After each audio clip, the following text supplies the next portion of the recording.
With Unity having done a very bad boo-boo to my heart, I very much wanted to do something else. I was in the midst of a lot of things, and one of them being a tool for Unity that let me get some extra information out of objects and classes. One major neat feature it had was tell me where my cursor currently was, and the color that was underneath the cursor. I noticed this had some really nice potential as a general .NET library that I could use for other projects. So this is where I started creating input flutter. At first, it was only able to manipulate the cursor's position, so I moved over to the keyboard and made it able to type and read key inputs. And this is where I noticed I can make it do more. Since I already had access to the desktop, cursor, and keyboard, why not give it some image matching? And this is where I realized I created a library to make bots. First thing I had to do was find a game that looked fun to play and then proceed to play it myself. To understand what's going on, of course. It's for research. I will, for this experience, try to interact with the game as little as possible. Now that I know what game I want to work with, it is time to start coding. The first thing I wanted to do is ensuring that I can enter and exit the active mode of my program at will and not get stuck having no control over my computer.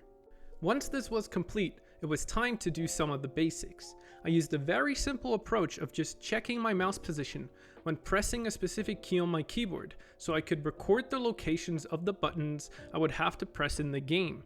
After I did this, I also decided to record the colors of the different button states, specifically the colors of when the upgrade is available. This will let me then create a loop that will check all the button locations and whether the color at this location matches the upgrade state's color or not. If it does, we move the cursor to that location and then click the button and upgrade. This worked really well until this happened. That is a different color. Ooh, but wait. We just need the currency for it, which we have now.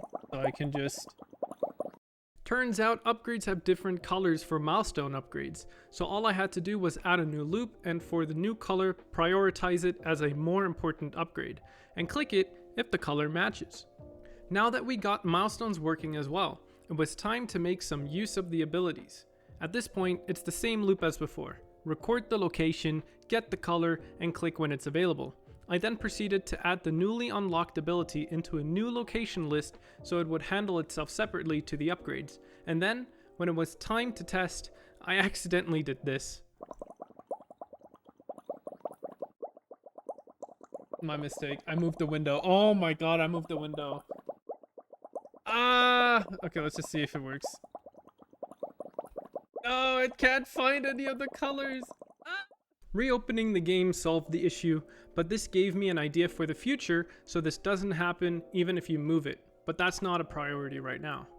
The application was going really well, but then I noticed that I was stuck on the boss level and therefore lost a lot of possible currency I could farm up. Luckily, I noticed that the blue bar only occurs during a boss fight, and I can specifically check if it exists to determine if we are currently in one. I very simply determined that if the bar exists, we check if the blue bar is all the way to the left. If it is, then we lost, and we leave to the level before. I then run a 60-second timer, and after it's over, we proceed back to the boss level and repeat the cycle if we lose. At this point, I was very happy with the result, and I let it run for a bit, and surprisingly enough, it worked really well. It did get stuck on boss fights sometimes, not correctly moving out of them if lost, but after some time, it successfully did return to the default level to farm. As most of you might have noticed, the bot doesn't actually shoot anything just yet, and you are right. It's basically just auto-upgrading for me at this point.